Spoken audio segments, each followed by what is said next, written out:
സഭാജനങ്ങൾ എല്ലാവർക്കും ക്രിസ്തുയേശുവിന്റെ നാമത്തിൽ സ്നേഹവന്ദനം. കാലാവസ്ഥാ വ്യതിയാനം മൂലമുണ്ടാകുന്ന ദുരന്തങ്ങളെ മുൻകൂട്ടി കണ്ടുകൊണ്ട് പ്രാദേശിക തലത്തിൽ അഭിസംബോധന ചെയ്തു വരുവാനുള്ള ശ്രമമാണ് CSI സഭ കാർബൺ ന്യൂട്രൽ പാരിഷുകൾ എന്ന പദ്ധതി കൊണ്ട് ഉദ്ദേശിക്കുന്നത്.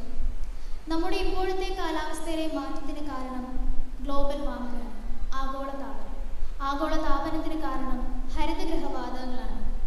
കെമിസ്ട്രി പഠിച്ച എല്ലാവർക്കും അറിയാം, നമുക്ക് ചുറ്റും ഒരുപാട് ഹരിതഗൃഹവാതകങ്ങളുണ്ട്. പക്ഷേ അതിൽ എപ്പോഴും ഉയർന്നു നിൽക്കുന്നത് കാർബൺ ഡയോക്സൈഡാണ്. കാരണം മറ്റുള്ള വാതകങ്ങളെക്കാൾ കാർബൺ ഡയോക്സൈഡിന്റെ അന്തരീക്ഷത്തിലെ നിലനിൽപ്പ് 100 വർഷമോ അതിൽ ഏറെയോ ആണ്.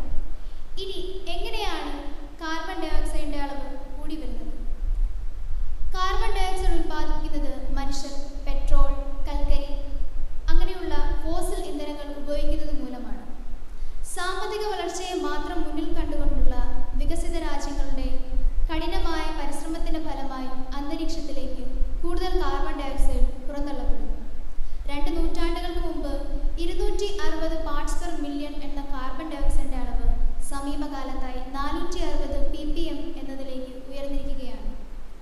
ലാഭം മാത്രം മുന്നിൽ കണ്ടുകൊണ്ടുള്ള വികസിത രാജ്യങ്ങളുടെ പ്രവർത്തനങ്ങളുടെ ഫലമാണ് ഗ്ലോബൽ വാർമിംഗും അന്തരീക്ഷത്തിലെ കാർബൺ ഡയോക്സൈഡിന്റെ അളവിൽ കൂടുതലെന്നും എന്ന് മനസ്സിലാക്കിക്കൊണ്ട് വികസന നയം മാത്രം ലക്ഷ്യമാക്കുന്ന വികസിത രാജ്യങ്ങളെ തിരുത്തുവാൻ തയ്യാറാകണമെന്നതാണ് CSI സഭയുടെ നിലപാട്. അതുപോലെ തന്നെ കാർബൺ രഹിതമായ ടെക്നോളജികളെ വികസ്വര രാജ്യങ്ങൾക്ക് പങ്കുവെക്കണം എന്നതും CSI സഭ ആഗ്രഹിക്കുന്നു. കാലാവസ്ഥാ വ്യതിയാനം കാരണം ഏറ്റവും കൂടുതൽ ദുരിതം അനുഭവിക്കുന്നതും ദുരിതം നേരിടുന്നതും വികസിത രാജ്യങ്ങളൊന്നും തന്നെയല്ല, വികസ്വര രാജ്യങ്ങളും ആ രാജ്യങ്ങളിലെ പാവപ്പെട്ട ജനങ്ങളുമാണ്. ആഗോളമായി ചിന്തിക്കുക, പ്രാദേശികമായി പ്രവർത്തിക്കുക, തിങ്ക് ഗ്ലോബലി ആക്ട് ലോക്കലി എന്ന തത്വം CSI സഭ പൂർണ്ണമായും ഉൾക്കൊള്ളുന്നു. കാലാവസ്ഥാ വ്യതിയാനത്തിന്റെ ആഘാതങ്ങൾ ലഘൂകരിക്കാൻ പ്രാദേശിക തലത്തിൽ സഭകൾക്ക് സാധിക്കുമെന്നും സഭകളിലെ ജനങ്ങൾ ഹരിതചട്ടങ്ങൾ പാലിക്കുന്നതിലൂടെ പ്രാദേശിക തലത്തിൽ കാലാവസ്ഥാ വ്യതിയാനത്തെ ഒരു പരിധിവരെ ചെറുത്തു നിൽക്കാം എന്നും CSI സഭ മനസ്സിലാക്കുന്നു. കേരള സർക്കാരിന്റെ ഹരിത മിഷനുമായി ഒത്തുചേർന്ന് നെറ്റ് സീറോ കാർബൺ എന്ന പദ്ധതിയിലൂടെ പാരിഷ് തലത്തിൽ കാർബൺ ന്യൂട്രാലിറ്റി കൊണ്ടുവരുവാൻ ആഗ്രഹിക്കുന്നുണ്ട്. നമ്മൾക്ക് എല്ലാവർക്കും തോന്നുന്ന ഒരു ഡൗട്ടാണ്, സംശയമാണ്, കാലാവസ്ഥാ വ്യതിയാനത്തിൽ വലയുന്ന ലോകത്തിന് സഭകൾക്ക് എന്ത് സുവിശേഷമാണ് നൽകുവാനുള്ളത്? സഭ എന്തുകൊണ്ട് ഒരു പരിസ്ഥിതി ഞായറിനെ തിരഞ്ഞെടുത്ത് ആചരിക്കുന്നു? എല്ലാ ജീവജാലങ്ങൾക്കും ഐക്യത്തിലും സമാധാനത്തിലും സഹവസിക്കുവാൻ കഴിയുന്ന ഒരു ലോകത്തിനു വേണ്ടി പ്രവർത്തിക്കുക എന്നത് സഭയുടെ ദൗത്യമാണ്. അതുപോലെ തന്നെ പരിസ്ഥിതി സംരക്ഷണം സഭയുടെ ദൗത്യത്തിന്റെ ഭാഗമാണെന്ന് ഭരണഘടനയിൽ ഉൾപ്പെടുത്തിയിരിക്കുന്ന ഇന്ത്യയിലെ ഏകസഭ CSI സഭയാണ്. വിശ്വാസത്തിന്റെയും ദൗത്യത്തിന്റെയും അനിവാര്യമായിട്ടാണ് സഭയുടെ ഭരണഘടനയിലെ സൃഷ്ടിയുടെ സംരക്ഷണം ഉൾപ്പെടുത്തിയിരിക്കുന്നത്. തുടർന്ന് സിനഡ് തലത്തിൽ 1992 പരിസ്ഥിതിക്ക് വേണ്ടി പ്രത്യേകം കമ്മിറ്റി രൂപീകരിക്കുകയും 2009 CSI സഭയുടെ പരിസ്ഥിതി പ്രവർത്തനങ്ങളെ അഭിനന്ദിച്ചുകൊണ്ട് യുനെസ്കോ നൽകിയ അന്താരാഷ്ട്ര അവാർഡ് ലണ്ടനിൽ വെച്ച് ചാൾസ് രാജകുമാരിൽ നിന്നും ഏറ്റുവാങ്ങുവാനിടയുണ്ടായി. 2012 മുതൽ കാലാവസ്ഥാ വ്യതിയാനത്തെ നേരിടുവാനുള്ള വിവിധ പരിശീലനങ്ങൾ ജനങ്ങൾക്ക് നൽകി വരുന്നു. മികച്ച പരിസ്ഥിതി സുസ്ഥിര വികസന പരിപാടികൾ ആവിഷ്കരിച്ചതിന്റെ പേരിൽ 2019 യുനെസ്കോ CSI സഭയെ ജപ്പാൻ സമ്മാന പദ്ധതിയിലേക്ക് തിരഞ്ഞെടുക്കുകയുമുണ്ടായി. ജൂൺ മാസം 2ാം ഞായറാഴ്ച CSI സഭ പരിസ്ഥിതി ഞായറായി ആചരിക്കുകയാണ്. എൻ്റെ പേര് ബിസ്ലിൻ തങ്കം പൈച്ചു. ഞാൻ കടന്നു വരുന്നത് ചേപ്പാട് സഭയിൽ നിന്നാണ്. ചേപ്പാട്, പള്ളിപ്പാട് സഭകളിൽ സഭാ ശുശ്രൂഷകനായി ജോലി ചെയ്യുന്ന പൈജു ബെഞ്ചമിൻ സാറിൻ്റെ മകളാണ് ഞാനിവിടെ BH തന്നെ +2 ബയോസയൻസ് വിദ്യാർത്ഥിനിയാണ്. അതുപോലെ തന്നെ ഈ പള്ളിയുമായിട്ട് കഴിഞ്ഞ 6 വർഷമായിട്ട് എനിക്ക് നല്ല ബന്ധമുണ്ട്. കാരണം ഓരോ പരീക്ഷ വരുമ്പോഴും ഓരോ ഹോൾ ടിക്കറ്റ് മേടിക്കാൻ വരുമ്പോഴും ഞാൻ ഇവിടേക്ക് തന്നെയാണ് ഓടി വരുന്നത്. കാരണം ആ ഒരു ടെൻഷൻ എനിക്ക് ഇപ്പോൾ ഇവിടെ ഉണ്ട്. കാലാവസ്ഥാ വ്യതിയാനത്തിന്റെ രൂക്ഷഫലങ്ങൾ നമ്മളിപ്പോൾ അനുഭവിച്ചുകൊണ്ടിരിക്കുകയാണ്. വെയിൽ ആഗ്രഹിക്കുമ്പോൾ മഴയും, മഴ ആഗ്രഹിക്കുമ്പോൾ വെയിലും വരുന്ന ഒരു സാഹചര്യം. ശാസ്ത്രജ്ഞർ കാലവർഷം എന്ന് പറഞ്ഞ സ്ഥാനത്ത് വെയിൽ വരുന്നു, വെയിൽ വരുമെന്ന് പറഞ്ഞ സ്ഥാനത്ത് കാലവർഷം വരുന്നു.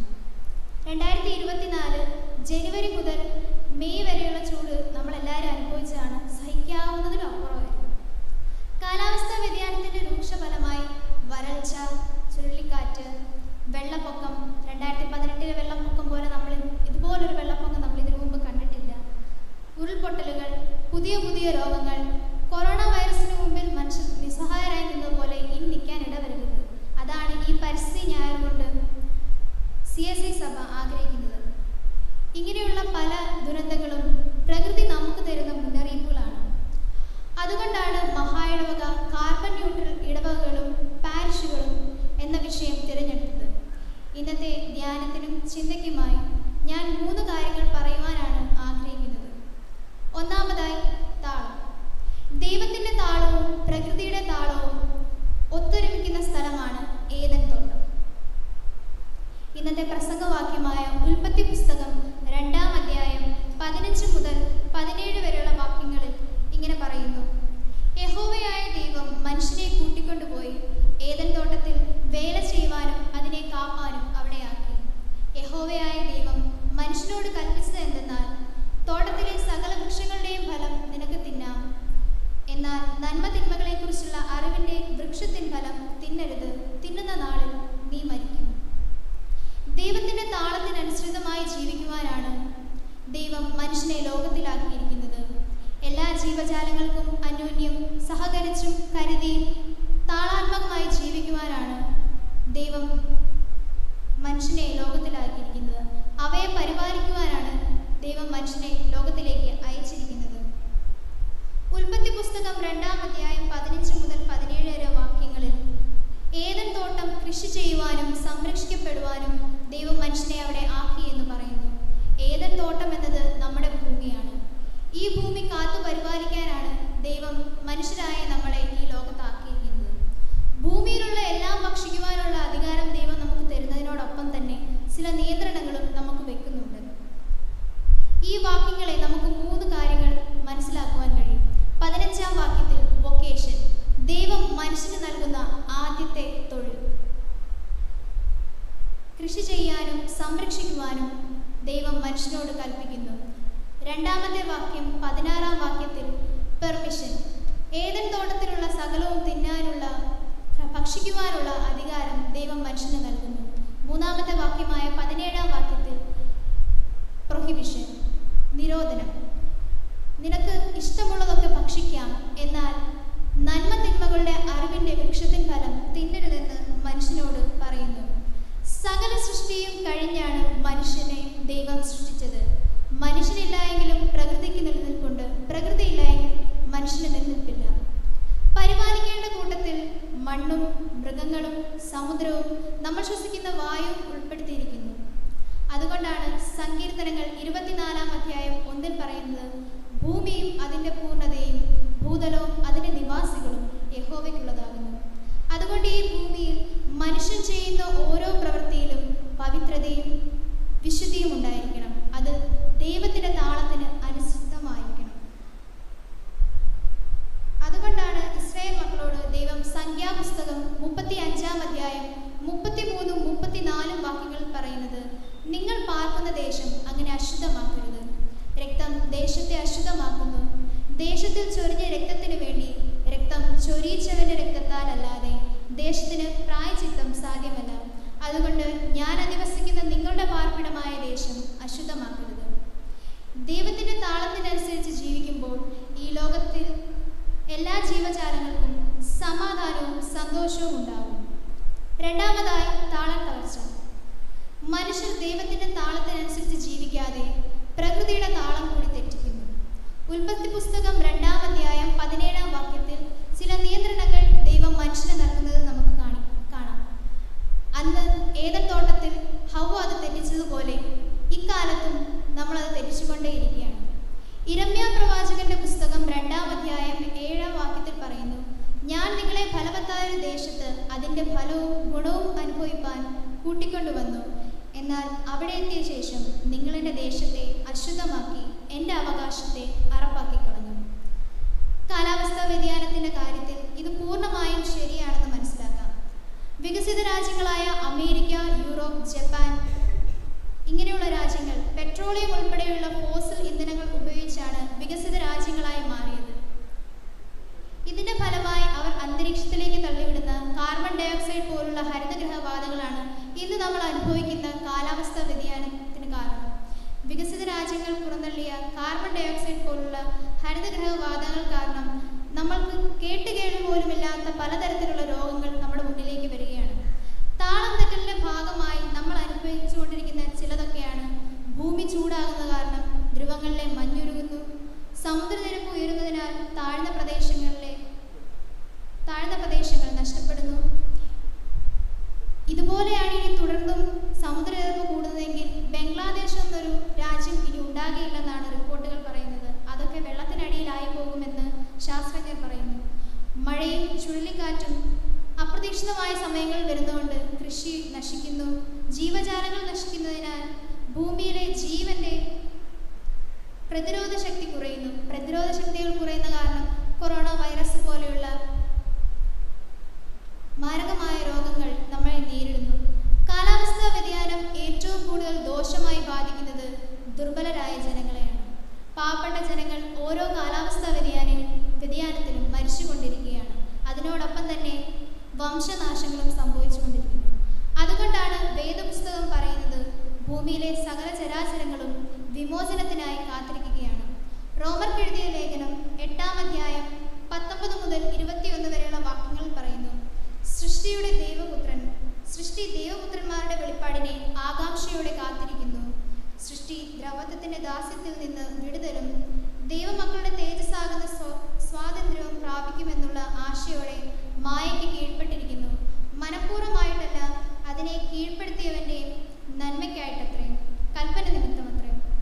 വെളിപ്പാടിന്റെ പുസ്തകത്തിൽ സൃഷ്ടിയുടെ മേലുള്ള ദൈവത്തിന്റെ പരമാധികാരത്തെയും ഭൂമിയെ അത്യന്തികമായി നവീകരിക്കുന്നതിൻ്റെയും അതിനെ ദ്രോഹിക്കുന്നവരുടെ അനന്തരഫലങ്ങളെ പറ്റിയും പറയുന്നുണ്ട്. വെളിപ്പാട് പുസ്തകത്തെ പറ്റി പറയുമ്പോൾ എനിക്ക് ഏറ്റവും കൂടുതൽ വായിക്കാൻ ആഗ്രഹമുള്ള ഒരു പുസ്തകമാണ്. കാരണം നമ്മൾ ഇന്നേ വരെ കണ്ടിട്ടില്ലാത്ത ഒരു പുതിയ ആകാശത്തെയും പുതിയ ഭൂമിയെയും ദൈവം വെളിപ്പാട് പുസ്തകത്തിലൂടെ നമുക്ക് കാണിച്ചു തരുന്നുണ്ട്. വെളിപ്പാട് പുസ്തകം 11-ാം അധ്യായം 18-ാം വാക്യത്തിൽ, ജാതികൾ കോപിച്ചു, നിന്റെ കോപം വന്നു, മരിച്ചവരെ ന്യായം വിധിപ്പാനും നിന്റെ ദാസന്മാരായ പ്രവാചകന്മാർക്കും വിശുദ്ധന്മാർക്കും ചെറിയവരും വലിയവരുമായി നിന്റെ ഭക്തന്മാർക്കും പ്രതിഫലം കൊടുപ്പാനും ഭൂമിയെ നശിപ്പിക്കുന്നവരെ നശിപ്പിപ്പാനുമുള്ള കാലം വന്നു. അന്തിമവിധിയും വിശ്വാസികൾക്കുള്ള പ്രതിഫലവുമാണ് വെളിപ്പാട് പുസ്തകത്തിൽ നമുക്ക് കാണുന്നത്. ഭൂമിയെ നശിപ്പിക്കുന്നവരെ നശിപ്പിക്കുക എന്നത് ദൈവത്തിന്റെ നിയോഗമാണ്. ഭൂമിയെ നശിപ്പിക്കുന്നതിന്റെ അനന്തരഫലങ്ങൾ ഈ വേദഭാഗത്ത് നമുക്ക് കാണാവുന്നതാണ്. മൂന്നാമത്തെ കാര്യം, താളം പുനഃസൃഷ്ടി. താളം തെറ്റിയ പ്രകൃതിയെ അതിൻ്റെ പഴയ സ്ഥിതിയിലേക്ക്, പൂർവ്വസ്ഥിതിയിലേക്ക് കൊണ്ടുവരുവാൻ ദൈവത്തോടൊപ്പം പ്രവർത്തിക്കുവാൻ ഓരോ ക്രൈസ്തവനും ഉത്തരവാദിത്തമുണ്ട്. വെളിപ്പാട് പുസ്തകം 21-ാം അധ്യായത്തിൽ പുതിയ ആകാശത്തെയും പുതിയ ഭൂമിയെക്കുറിച്ച് പറയുന്നുണ്ട്. വെളിപ്പാട് പുസ്തകം 22-ൽ സിംഹാസനത്തിൽ നിന്നും പുറപ്പെടുന്ന ഒരു ജീവനദിയെക്കുറിച്ച് പറയുന്നുണ്ട്. അതിനു ചുറ്റും 12 മാസം കായ്ക്കുന്ന മരങ്ങൾ, മാലിന്യങ്ങളില്ലാത്ത വെള്ളം, ഫലം, രോഗശാന്തിക്കുതകുന്ന മരങ്ങളുടെ ഇലകൾ, യാതൊരു മലിനീകരണവും ഇല്ലാത്ത പുതിയ ആകാശത്തെക്കുറിച്ചും പുതിയ ഭൂമിയെക്കുറിച്ചും പ്രത്യാശ നൽകുന്ന ഭാഗമാണിത്. പ്രകൃതിയുടെ താളം പൂർവ്വസ്ഥിതിയിലാക്കുവാൻ ദൈവത്തോടൊപ്പം കൂട്ടുവേലക്കാരനാകുവാനാണ് ദൈവം നമ്മളോട് ഓരോരുത്തരോടും ആവശ്യപ്പെടുന്നത്. അതുകൊണ്ടാണ് വികസന രാജ്യങ്ങളോടൊപ്പം CSI സഭ ചേർന്ന് വികസിത രാജ്യങ്ങൾ ഇപ്പോൾ തുടർന്നു വരുന്നതായ വികസന നയം തിരുത്തണമെന്നും, അതായത് പെട്രോളിയം ഉൽപ്പന്നങ്ങൾക്ക് പകരം ഇതര ഊർജ സ്രോതസ്സുകൾ കണ്ടെത്തുകയും പുതിയ ടെക്നോളജി വികസന രാജ്യങ്ങൾക്ക് നൽകുവാൻ തയ്യാറാകണം എന്നും അവർ പറയുന്നത്. നാം അവലംബിക്കുന്ന തത്വം ആഗോളമായി ചിന്തിക്കുകയും പ്രാദേശിക തലത്തിൽ നമ്മെക്കൊണ്ടാകുന്ന രീതിയിൽ പ്രവർത്തിക്കുക എന്നതാണ് CSI സഭയുടെ നിലപാട്. ഇവിടെയുള്ള CSI സഭ സ്വീകരിച്ച കാർബൺ ന്യൂട്രൽ പാരിഷുകൾ എന്നതിൻ്റെ പ്രസക്തി, കാർബൺ ഡയോക്സൈഡ് ഉൽപ്പാദിപ്പിക്കുന്ന പദ്ധതികളിൽ ഏർപ്പാടില്ല എന്ന് നമുക്ക് ഏവർക്കും കൂട്ടായി തീരുമാനമെടുക്കാം. അന്തരീക്ഷത്തിലേക്ക് വിടേണ്ടി വരുന്ന കാർബൺ ഡയോക്സൈഡിനെ വലിച്ചെടുക്കുവാൻ കഴിയുന്ന സസ്യങ്ങളെ വ്യാപകമായി നട്ടുപിടിപ്പിക്കാം. ഈ പ്രവർത്തനത്തിനാണ് കാർബൺ ന്യൂട്രാലിറ്റി എന്ന് പറയുന്നത്. CSI മധ്യ കേരള എല്ലാ പാരിഷുകളും സ്ഥാപനങ്ങളും അടുത്ത 3 വർഷത്തിനുള്ളിൽ കാർബൺ ന്യൂട്രൽ ആകുവാൻ മഹായിടവ ആഗ്രഹിക്കുന്നു. ഒരു കാർബൺ ന്യൂട്രൽ പാരിഷ് ആകുവാൻ നമ്മൾ എന്തൊക്കെ ചെയ്യണം? ചില കാര്യങ്ങൾ ഇവിടെ സൂചിപ്പിക്കട്ടെ. സാമ്പത്തികമായി സൗകര്യമുള്ളവരെല്ലാം തങ്ങളുടെ വീടുകളിൽ സോളാർ എനർജി ഉപയോഗിക്കണം. അതുപോലെ പള്ളികളുടെയും സ്കൂളുകളുടെയും മേൽക്കൂരകളിൽ സോളാർ പ്ലാന്റുകൾ സ്ഥാപിക്കുവാൻ സാധിക്കും. പ്രകാശത്തിന് LED ബൾബുകൾ ഏറ്റവും ഉത്തമമാണ്. രണ്ടാമതായി, സ്വന്തം സ്ഥലത്തും പൊതുസ്ഥലങ്ങളിലും മരങ്ങൾ വെച്ചിട്ട് പിടിപ്പിക്കണം. പരിസ്ഥിതി ദിനം എന്ന് ആദ്യം പറയുമ്പോൾ ഞാൻ ആദ്യം ഓർക്കുന്നത് എൻ്റെ സ്കൂളാണ്. കാരണം പരിസ്ഥിതി ദിനം എന്ന ഒരു ദിനമുണ്ടെന്ന് എന്നെ അറിയിച്ചത് എൻ്റെ സ്കൂളാണ്. സ്കൂളിലേക്ക് ചെല്ലുമ്പോഴത്തേക്കും പരിസ്ഥിതി ദിനത്തിൽ ഓരോ ഗൈഡ്സ്, വെച്ച് പിടിപ്പിക്കുവാനായിട്ട് ഏതെങ്കിലും ഒരു തൈ കൊടുക്കാറാണ്. എനിക്ക് സ്ഥിരം കിട്ടുന്നത് മഹാഗണിയാണ്. എന്തുകൊണ്ടാണെന്ന് അറിയത്തില്ല, എവിടൊക്കെയോ ഞാൻ വെച്ച് പിടിപ്പിച്ചിട്ടുണ്ട്. ഇപ്പം ട്രാൻസ്ഫറൊക്കെ വന്നുകൊണ്ട് എവിടൊക്കെയോ ഓർമ്മയുണ്ട്. പിന്നെ ചിലർ പറയാം പെൺകുട്ടിയല്ലേ മഹാഗണി കിട്ടിയില്ലേ, നല്ലതാ, കെട്ടിച്ചു വിടുമ്പം അത് നല്ലതാ എന്നൊക്കെ പറയുന്നുണ്ട്. എന്താ കാര്യമൊന്നും എനിക്കറിയത്തില്ല. അപ്പോൾ ഈ 2 വർഷത്തിന് മുമ്പ് ഒരു വീഡിയോ ഭയങ്കര ഹിറ്റായിരുന്നു. കാരണം ഓൺലൈനായിട്ടാണ് പഠിത്തമെല്ലാം. നമ്മൾ പരിസ്ഥിതി ദിനം ആചരിക്കുന്നു എന്ന് പറഞ്ഞിട്ട് എല്ലാ കുട്ടികളും ചെടി നടുന്നതിൻ്റെ വീഡിയോയോ പിക്കോ എടുത്ത് അയക്കണമെന്ന് പറഞ്ഞിരുന്നു. അങ്ങനെ ഞാൻ കണ്ട ഒരു വീഡിയോ ആയിരുന്നു. ഒരു അപ്പച്ചനും ഒരു മകനും കൂടെ ഒരു ചെടി നട്ടുപിടിപ്പിക്കുന്ന വീഡിയോ ആണെന്ന് കരുതിയില്ല. അവർ ഫോട്ടോ എടുത്തത് അതിലിങ്ങനെ പിടിച്ചു വെച്ചിരിക്കുകയാണ്. അപ്പച്ചൻ ചോദിച്ചു, ഫോട്ടോ എടുക്കുന്ന ആളോട് ചോദിച്ചു, എടുത്തോ? ഉടനെ ആ എടുക്കുന്ന ആൾ സ്ത്രീയോ പുരുഷനോ എനിക്കറിയില്ല. ആൾ പറഞ്ഞു ആ എടുത്തു. എന്നാ പോട്ടെ എന്ന് പറഞ്ഞ് എടുത്തു. ഒരൊറ്റ ഏറ്. എന്താ കാണിക്കുന്നതെന്ന് എനിക്കറിയത്തില്ല. അതുപോലെ തന്നെ ഒരു മകനോട് സ്കൂളിലെ ടീച്ചർ പറഞ്ഞു വിട്ടു, മോനെ നീ വീട്ടിൽ നിന്നൊരു ചെടി കൊണ്ടുപോവാ, നമുക്ക് സ്കൂൾ നടാമെന്ന്. അവനറിയില്ല എന്താ കൊണ്ടുവരണ്ടേന്ന്. അവൻ വീട്ടിൽ പറഞ്ഞില്ല. അവൻ്റെ വീട് നിറച്ച് തെങ്ങാണ്. തെങ്ങിൻ്റെ അവിടെയാണ് അവൻ്റെ വീട്. അവനാണെങ്കിൽ പഴത്തിൻ്റെ കുരു അങ്ങനെയുള്ള കാര്യങ്ങളിൽ നിന്നാണ് ചില ചെടികളൊക്കെ മുളയ്ക്കുന്നതെന്ന് കരുതി വീട്ടിലെ തെങ്ങിൽ നിന്ന് ഒരു തേങ്ങ എടുത്തോണ്ട് വന്ന് ടീച്ചറിന് പറഞ്ഞു, ടീച്ചറെ ഇത് ടീച്ചർ വീട്ടിൽ കൊണ്ടുപോക്കോ, എൻ്റെ വീട്ടിൽ ഇഷ്ടം പോലെ തേങ്ങയുണ്ട്, അതും ടീച്ചർ ഇത് കൊണ്ടുപോക്കോളൂ എന്ന് പറഞ്ഞു. ടീച്ചർ പറഞ്ഞു, മോനെ നിൻ്റെ വീട്ടിൽ വേറെ ഒന്നും ഇല്ലേ തെങ്ങല്ലാതെ? എൻ്റെ വീട്ടിൽ തെങ്ങ് മാത്രമേ ഉള്ളൂ ടീച്ചറെ, പിന്നെ കുറേ വാഴകളുണ്ട്, അതെൻ്റെ വീട്ടിലുള്ള എൻ്റെ ചേട്ടന്മാരൊക്കെ വേണമെങ്കിൽ അതും കൂടെ എടുത്തോളാൻ പറഞ്ഞു. ഇപ്പോൾ നമ്മുടെ പുതിയ കാലത്ത് ട്രെൻഡായിരിക്കുന്നതാണ് വാഴ എന്ന് പറയുന്നത്. മനുഷ്യനെ യൂസ് ചെയ്യുന്നൊരു അവൻ വാഴയ അവൾ വാഴയ അങ്ങനെ പറയുന്നൊരു കാര്യമുണ്ട്. വാഴ എന്ന് പറയുന്നത് ഫെർമെൻറ്റേഷൻ നടക്കില്ല എന്ന് പറയുന്നതിലൂടെ വാഴയിൽ നിന്ന് നമുക്ക് കിട്ടും. തെങ്ങിനെ പോലെ തന്നെ വാഴയും അതുപോലെ തന്നെ മാവും പ്ലാവും അതൊക്കെ കാർബൺ ഡയോക്സൈഡിനെ വലിച്ചെടുക്കുന്ന സസ്യങ്ങളാണ്. നമ്മുടെ മഹായുടെ വക എല്ലാ പള്ളികളിലേക്കും പരിസ്ഥിതി ദിനത്തോടനുബന്ധിച്ച് മാവ്, പ്ലാവ്, അതിൻ്റെ തന്നെ വിവിധ തരത്തിലുള്ള തൈകൾ അയച്ചു കൊടുക്കുന്നുണ്ട്. മഴവെള്ളം ഒഴുകി പോകാതെ കുഴികൾ കുത്തി പുരയിടത്തിലേക്ക് തന്നെ ഇറക്കുവാൻ ശ്രമിക്കണമെന്ന് പറഞ്ഞു. ഇപ്പം ചേപ്പാടൊക്കെ നോക്കുകയാണെങ്കിൽ മഴവെള്ളം എങ്ങോട്ടും ഒഴുകി പോകത്തില്ല. ഞങ്ങളുടെ ഫ്രണ്ടിൽ തന്നെ ഒരു കുളമാണ്. ഞങ്ങൾക്ക് കാലെടുത്ത് വെക്കുന്നത് കുളത്തിനകത്തോട്ടാണ്.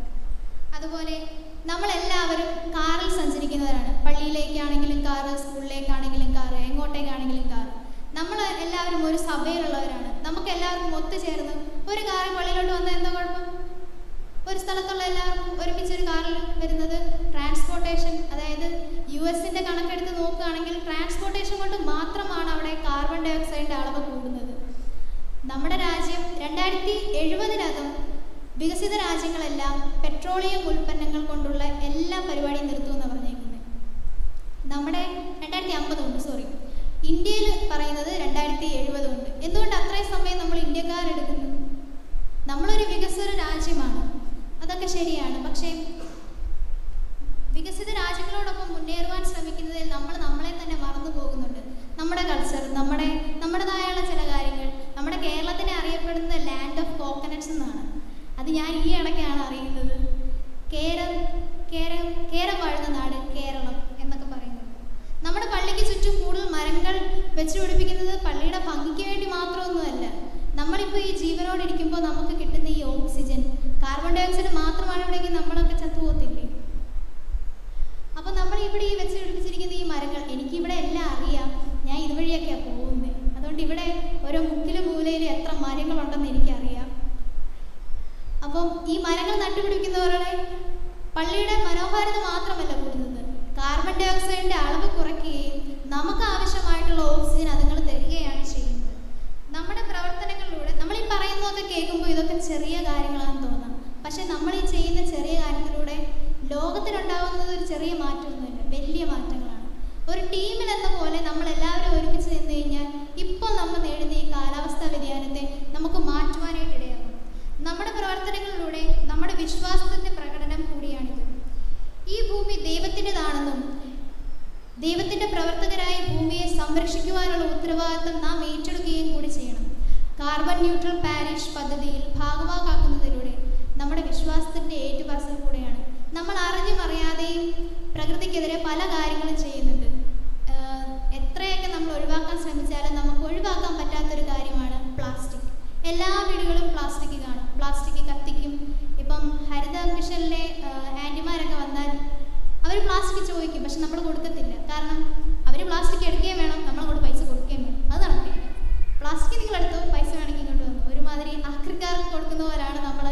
പ്ലാസ്റ്റിക്കിനെ കാണുന്നത്. അപ്പം ഞങ്ങളിവിടെ സ്കൂളിൽ NSSകാർ ചെയ്ത മാലിന്യങ്ങൾ എന്ന് പറഞ്ഞ ഒരു തെരുവ് നാടകമുണ്ടായിരുന്നു. അതിൻ്റെ തീം ഇതായിരുന്നു: പ്ലാസ്റ്റിക്കുകൾ വലിച്ചെറിയുന്നതിലൂടെ ഹരിത മിഷൻകാർക്കുണ്ടാകുന്ന പ്രതിസന്ധികൾ. അവർ അവിടെയും ഇവിടെയും പോയി വളരെയധികം അഴുകിയ രീതിയിലാണ് പല പ്ലാസ്റ്റിക്കുകളും കണ്ടെത്തുന്നത്. കാലാവസ്ഥാ വ്യതിയാനത്തിൻ്റെ ദുരന്തങ്ങൾ ഏറ്റവും കൂടുതൽ അനുഭവിക്കുന്നത് നമ്മുടെ കുട്ടികളാണ്. നമ്മുടെ കുട്ടികളും കൊച്ചുമക്കളും അവരുടെ ഭാവിയെ തന്നെയാണ് അത് ഏറ്റവും കൂടുതൽ ബാധിക്കുന്നത്. ആയതിനാൽ ഗ്രീൻ അംബാസിഡേഴ്സായി CSA മധ്യകേരള മഹായിടയുടെ എക്കോളജി ഡിപ്പാർട്ട്മെൻറ്റിന് കീഴിൽ ഞങ്ങൾ ഓരോ കുട്ടികളും രംഗത്തിറങ്ങുകയാണ്. നിങ്ങളുടെ ഓരോ സഹായവും ഞങ്ങളോടൊപ്പം കാണുമെന്ന് വിശ്വസിക്കുന്നു. നമ്മുടെ ഭവനങ്ങളിലും ഇടവകയിലും ഹരിതചട്ടങ്ങൾ പാലിക്കുവാൻ നമ്മൾ ഓരോരുത്തരും തയ്യാറാക്കണം. അല്ലാത്ത പക്ഷം നാം കൊടിയ ദുരന്തങ്ങളെ നേരിടേണ്ടി വരും. ഇന്നത്തെ സ്ഥിതി തുടരുകയാണെങ്കിൽ പല നദികളും പല സ്ഥലങ്ങളും ഇല്ലാതെയാകും. ബംഗ്ലാദേശിൻ്റെ കാര്യം പറയുകയാണെങ്കിൽ അത് വലിയൊരു ചർച്ച തന്നെയാണ്. സമുദ്രനിരപ്പ് കൂടി വരികയാണെങ്കിൽ ബംഗ്ലാദേശ് എന്നൊരു രാജ്യം ഇനി ഉണ്ടാകുകയില്ല. 50 വർഷത്തിന് ശേഷം ചിലപ്പോൾ ഒരാൾക്ക് കിട്ടുന്നത് 2 ഗ്ലാസ് വെള്ളം മാത്രമായിരിക്കും. പസഫിക് ദ്വീപിൽ അവിടെ താമസിക്കുന്ന ആൾക്കാർക്ക് അവിടുത്തെ സർക്കാർ ദിവസവും നൽകുന്നത് 20 ലിറ്റർ വെള്ളമാണ്. കുടിവെള്ളവും വായുവും മണ്ണുമെല്ലാം ദൈവം തന്ന വരദാനമാണെന്ന് കരുതി ഒരിക്കലും ആർഭാടമായി നമ്മൾ ഉപയോഗിക്കരുത്. ഞാൻ എൻ്റെ പ്രസംഗം ഇവിടെ ചുരുക്കുകയാണ്. ഒന്നാമതായി പറഞ്ഞത്, ദൈവം തൻ്റെ താളത്തിലാണ് ഈ പ്രകൃതിയെ സൃഷ്ടിച്ചിരിക്കുന്നത്. അത് പരിപാലിക്കുവാൻ ദൈവം മനുഷ്യനെ ഭൂമിയിലാക്കിയിരിക്കുന്നു. രണ്ടാമതായി, മനുഷ്യൻ അവൻ്റെ സ്വാർത്ഥ നിമിത്തം സ്വന്തം ജീവിതം തെറ്റിക്കുകയും പ്രകൃതിയുടെ താളം തെറ്റിക്കുകയും ചെയ്യുന്നു. ദുർബലരായ മനുഷ്യരുടെയും മറ്റ് ജീവജാലങ്ങളെ നിലനിൽപ്പിനെ മാത്രമേ അത് ബാധിക്കുകയുള്ളൂ. മൂന്നാമതായി, പ്രകൃതിയുടെ താളം പൂർവ്വസ്ഥിതിയിലാക്കുവാനുള്ള ശ്രമത്തിൽ നമുക്ക് ദൈവത്തോടൊപ്പം കൂട്ടുവേലക്കാരായി തീരാം. അതിന് നമ്മൾ സഭയായി അടുത്ത 3 വർഷത്തേക്ക് എടുത്തിരിക്കുന്ന പ്രോജക്റ്റാണ് കാർബൺ ന്യൂട്രൽ പാരിഷുകളും സ്ഥാപനങ്ങളും. പരിസ്ഥിതി ദിനം എന്ന് ഓർക്കുമ്പോൾ നമ്മുടെ എല്ലാവരുടെയും മനസ്സിൽ ആദ്യം വരുന്നൊരു പാട്ട് ഇതായിരിക്കും: ഒരു തൈ നടുന്നു നാം നാളെ മണ്ണ്, ഒരു വസന്തോത്സവം തീർക്കാം, മറയുന്ന മാമഴക്കാടിനെ മയങ്ങുന്ന പുഴകളെ ഒക്കെ വിളിച്ചുണർത്താം. ഒരു തൈ നടുന്നു നാം നാളെ മണ്ണ്, ഒരു വസന്തോത്സവം തീർക്കാം.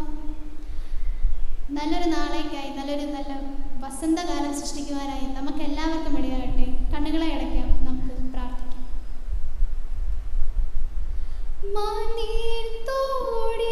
മാനീർത്തോടിനായി കാംക്ഷിക്കുമ്പോൾ ആത്മാവിനായി ദാഹിക്കുന്നേ, ആ ജീവനീരെനിക്ക് ഈടണേ. യേശുവേ, ഞാൻ നിന്റെ ദാനമല്ലോ. ആരിലും ശ്രേഷ്ഠമായി, ആരിലും ശക്തമായി, ആരിലും ശ്രേഷ്ഠമായി, ആരിലും ശക്തമായി, ആഴത്തിൽ എന്നോടും ഇടപെടണേ, ആത്മാവിൽ എന്നോടും ഇടപെടണേ. കാരുണ്യവാനായ ദൈവമേ, അങ്ങ് ഞങ്ങൾക്ക് നൽകിയിരിക്കുന്ന മനോഹരമായ ലോകത്തിന് നന്ദി. അങ്ങ് കൽപ്പിച്ചതുപോലെ പരിപാലിക്കുവാൻ ഞങ്ങളെ സഹായിക്കണമേ. ഞങ്ങളുടെ ഭൂമിയുടെ താളം ദൈവത്തിൻ്റെ താളവുമായി സമന്വയപ്പെടുത്തുവാനുള്ള ശ്രമത്തിൽ ഞങ്ങളെ സഹായിക്കണമേ. നമ്മൾ ചെയ്യുന്ന ഓരോ ചെറിയ കാര്യത്തിനും വലിയ മാറ്റമുണ്ടാക്കുവാൻ കഴിയുമെന്ന് ഞങ്ങൾക്കറിയാം. സ്നേഹത്തോടെ പ്രവർത്തിക്കാനും നമ്മുടെ പരിസ്ഥിതി സംരക്ഷിക്കുവാനും കാലാവസ്ഥാ മാറ്റങ്ങളാൽ ദുരിതം അനുഭവിക്കുന്ന നമുക്ക് ചുറ്റുമുള്ളവരെ പരിപാലിക്കുവാനും ഞങ്ങളെ സഹായിക്കണമേ. ഞങ്ങൾ ചെയ്യുന്ന എല്ലാ കാര്യങ്ങളിലും അങ്ങയുടെ കൃപയും സാന്നിധ്യവും നടത്തിപ്പും ഉണ്ടാകണമെന്ന് ഞങ്ങൾ അപേക്ഷിക്കുന്നു. ആമേൻ. അവസാനമായി എനിക്കിങ്ങനൊരു അവസരം നൽകിയ CSI സഭയുടെ എക്കോളജി ഡിപ്പാർട്ട്മെൻറ്റിനോടും അതിൻ്റെ ഡയറക്ടറായി പ്രവർത്തിക്കുന്ന പ്രൊഫസർ ഡോക്ടർ മാത്യു കോശി പുന്നക്കാട് സാറിനോടും മാവേലിക്കര ഇടവ വികാരി CI ജോസച്ചനോടും ഇവിടെ ചേർന്നിരിക്കുന്ന മറ്റ് അച്ഛന്മാരോടും ചർച്ച് കമ്മിറ്റിയോടും അതുപോലെ തന്നെ ഗായക സംഘങ്ങളോടും പ്രിയ സഭാജനങ്ങളോടും